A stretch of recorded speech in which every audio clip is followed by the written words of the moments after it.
Wesley Chapel Jiu-Jitsu. I was playing around with my son Aiden. We were just messing around, playing with the white belt kata, the traditional forms and grabs and stuff that we run through white belt. But we're actually going to take it to the next step. We're going to spend a couple of minutes right here on video going through the different variations of a front headlock. Front headlock, something we actually started the last week of October in our teens and adult class. We ran through one sample class showing all three variations. Today we're going to go a little bit into detail over each variation. You ready to go, Aiden? All right, get out of this. All right, so front headlock. There's three major, I want to say, distances from a front headlock. A front headlock is very easy to actually see coming. I have to grab the back of his neck usually. I put my elbow up in the air to make kind of an opening right here, and I try to thrust his head through. Now, he sees that coming, he feels it. We're gonna go over variation number one. That's when he actually loops around to my back and takes my back before I can even hook my arm on. So I grab Aiden, grab the back of his neck, I open my door, and as soon as I do this, he quickly feels me pulling and sees that coming and steps with his same side leg right through the door faster than I can pull. He beats me to the punch. So, and he takes my back. Yeah, very good. Now, see that one more time? Very easy, stepped in front, takes my back. Now he can defend himself. We're gonna add one more detail to it. This time, as he steps through, instead of taking a wide circle to take the back, he's gonna try to man up, okay? I'm stronger than him. Sometimes I'm bigger than him, and I can pull him down and actually hold him here. So as he steps through, he's gonna thrust his whole body, his shoulders and everything back up, making my door almost go higher. So here we go. Now, yeah, now my arm's stuck. There's no way I can pull him back down. He's free to take my back again. Good, one more time. Yes. So even if I'm taller than him, stronger than him, he's able to nullify the grab. Now, we're gonna add the final step to this variation. The first part, he steps through faster. The second part, he thrusts back up to take all the strength out of my arm. Now, his front leg is gonna take a hard turn before he takes the back and almost T-bone me. Boom! Right to the side, taking me my strength out of the equation and my balance out of the equation.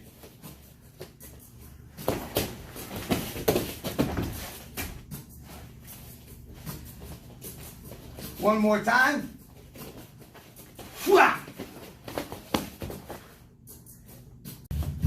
So let's put it all together in one technique.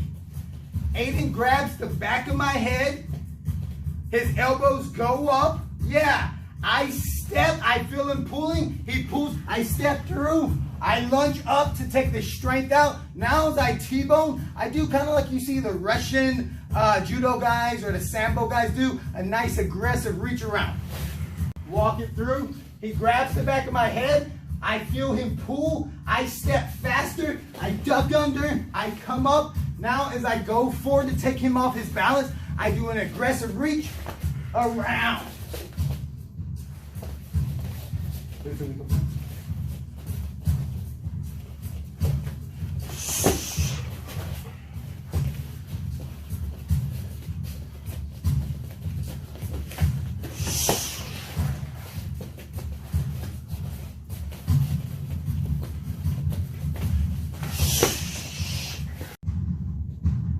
So what I mean when I was saying Russian judo team and sambo teams and really several other countries in Eastern Europe is a really like a casting overhook. So if we're right here, instead of me getting a grip right here, you would see them pull them in, get like a deep grip over. You know, they pull them low and reach over really hard for a good grip. That's some of the grip fighting that I learned working out with Bob Clark, USA's head sambo coach. You know, these really wide dynamic grips. So when I get behind him, when he pulls my neck in and I step and I come up, this is a big hook over where I can actually get over his shoulder and use that to take him down.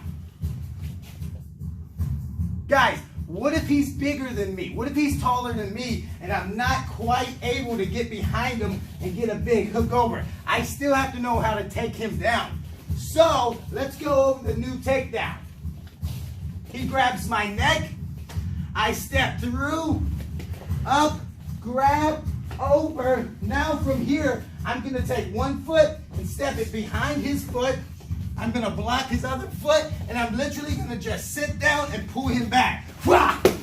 Right over my foot.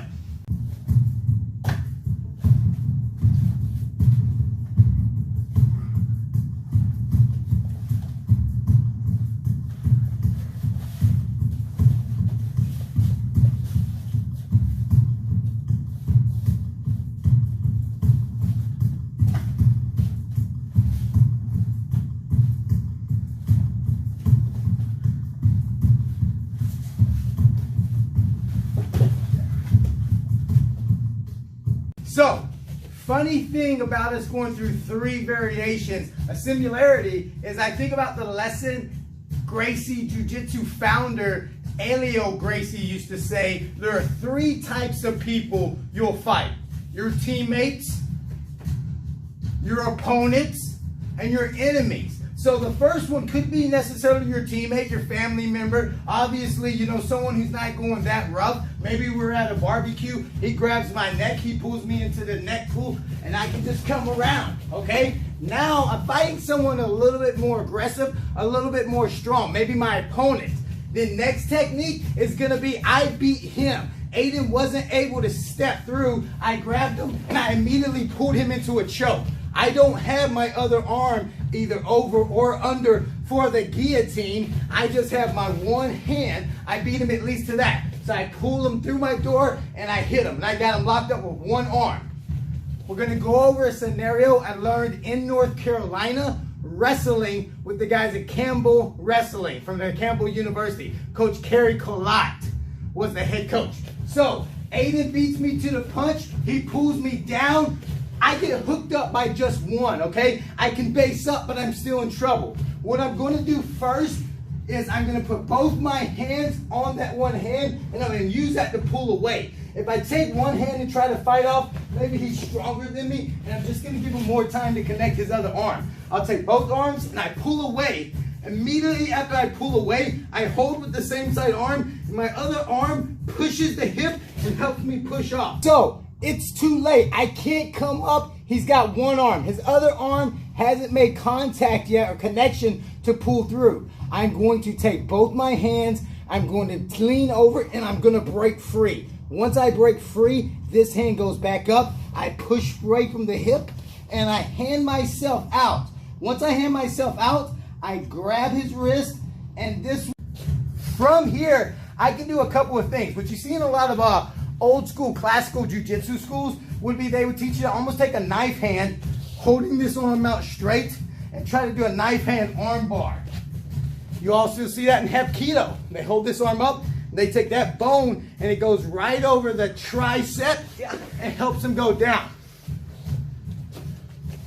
Great technique, very authentic, very traditional. Not going to say it's not practical, it's not progressive. I'm being attacked by someone stronger than me. If Aiden's stronger than me, I might run into some trouble getting to that and I'm going to get punched in the face. Yeah, I got 2 hands on one. Let's go over the next variation. You see this in Korea. Not just Korean Hapkido and definitely not in many Hapkido schools in America.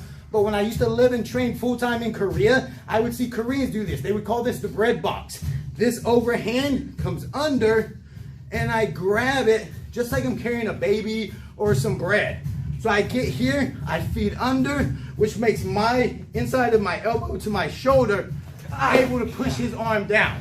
So I break through, I hand it, I go to my bread box, and I take him down.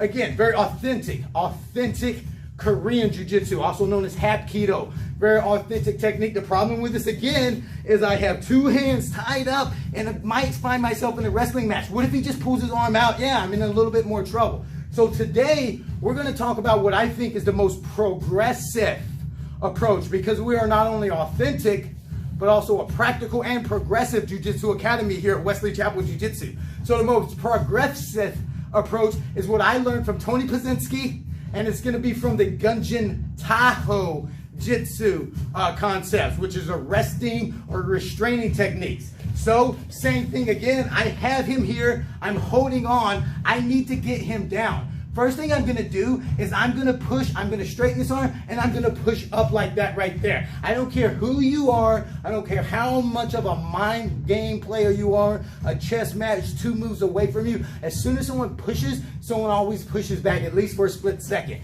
So when I hold, and I push up, he pushes back, it makes it easier for me to drop down. I'm holding his wrist, I'm holding his tricep, I push up, as soon as I feel him pushing back, I bend over.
Let's talk about the third type of person you'll fight, your enemy.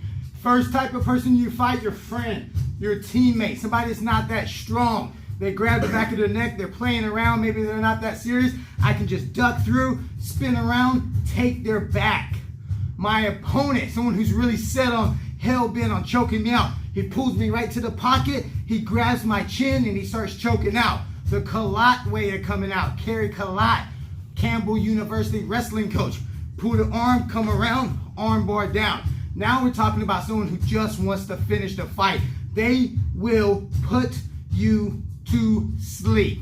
They pull down, you go in the pocket, they lock up, they grab it, they crank, all are up, guillotine, 2 hands in. Maybe they put their arm over it. It's bad news. You've got to react. You've got to get out of that. Let's go over how we win that situation. I'm too late. Aiden grabs the back of my neck. He pulls me in. He's got one arm. Now he's got the other arm. He's choking me. I'm in trouble. First thing I do, my hand on the same side hooks, and I lean down. I put all my weight down, and I pull his arm. Now it frees my neck. See, I'm talking a little bit more. Now we go back to what we did in the first move, that big casting hook. He chokes me. I grab, I pull my body weight down, I give me a little bit of room. Now my other arm, casting hook over, all the way over so I can hook onto his back. He grabs me, pull down, casting hook. Now I'm holding him down. Now when he starts to pull and choke, he has to pull up. Choke me, he has to pull up. He pulls up, I scoot around. He pulls up again, my leg is behind his leg. I chop him down, I put my shoulder on, I take the arm off. This is on the street. I don't have time to grapple.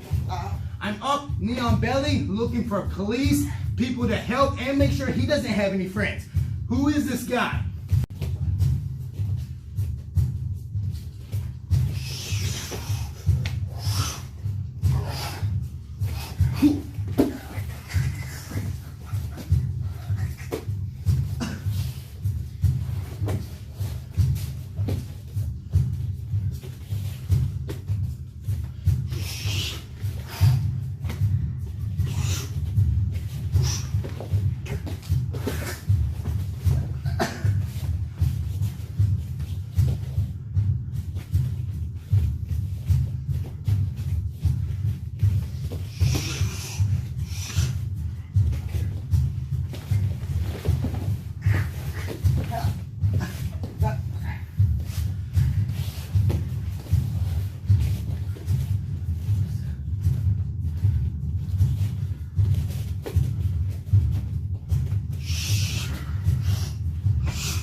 Oh.